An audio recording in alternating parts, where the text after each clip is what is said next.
In 1951, MMO made a decision that effectively banned little people from playing Major League Baseball, ending the career of a 3F07 dwarf who was on pace to be the most productive player in MLB history. He is the only dwarf to ever play Major League Baseball. He got paid $100, was instructed to jump out of a birthday cake, and was under orders from this man that told him if he swung he would be murdered. This is Bill VC, and he is the reason why MMO banned little people in 1951. Today this rule may not even be legal thanks to the Americans with Disability Act of 1990. If a team signed a little person today, there's a good chance MLB would have to reverse the ban, and teams and executives have actually debated doing this. In 2009, the York Revolution, an independent minor league team, signed Dave Flood, a 3F02 radio host. They invited him to spring training with a chance to make the team. His job was to go to the plate, stand there, not swing, and see if a pitcher could throw 3 strikes. He went to the plate 4 times, only got walked once, struck out 3 times, and was cut from the team. However, Flood and many other observers blamed the umpire for this result. Understandably, he wasn't used to calling balls and strikes on a strike zone this small, which according to MMO rules is the area over home plate from the midpoint between a batter's shoulders and the top of his uniform pants, and a point just below the kneecap. This is sure Ohtani strike zone. This would be Ohtani strike zone if he shrunk 3 feet.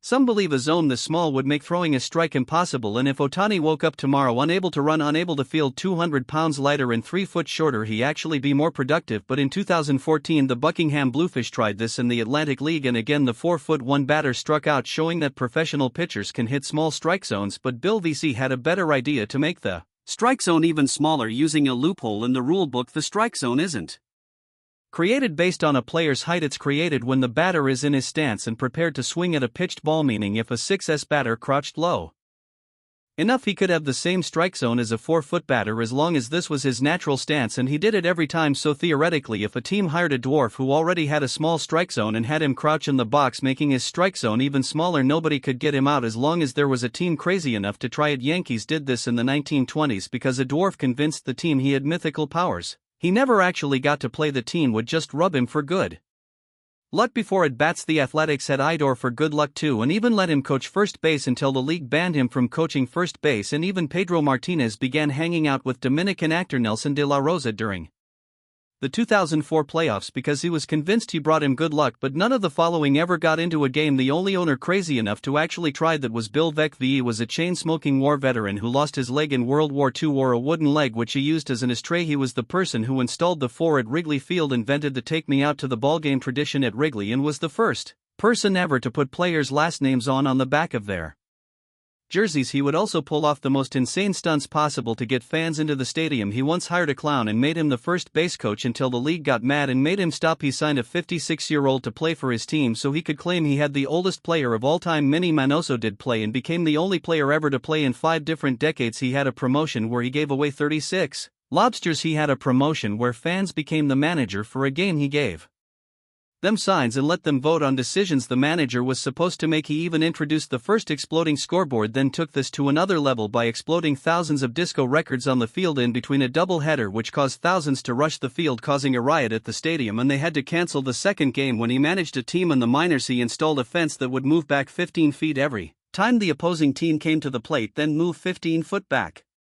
when his team came to the plate. But its most infamous move was when he broke baseball by putting a dwarf on his team. VCK was doing a promotion and wanted to add a surprise that stirred up publicity for his team and sponsors, so he hired Eddie Gaedel, paying $100, which was the minimum required payment for a dwarf act at the time, then bought a cake to have Gaedel jump out of. According to VC, the cake costs more than it cost to hire Eddie Gaedel. He strategically mailed Gaedel's contract to the league headquarters on a Saturday. Since they wouldn't see it until Monday, they had no chance to void the contract, officially making Gaedel a major leaguer. Veeck had him crouch down in a stance that made his strike zone 1.5 inches tall and told him he was going to be on the roof of the stadium with a high-powered rifle, and if he even looked like he was going to swing, he was going to shoot him dead. Gaedel, wearing number 18, climbed out of a birthday cake in between the double-header, apparently nervous by the large crowd, told Veeck he didn't want to bat anymore. Veeck then threatened to kill him again in the first inning. Gel pinched it, and to everyone's surprise, a dwarf was at the plate. He walked on 4 straight pitches, went to first base, immediately got a pinch runner, and exited the game to a massive applause and laughter. Gaedel instantly became known across the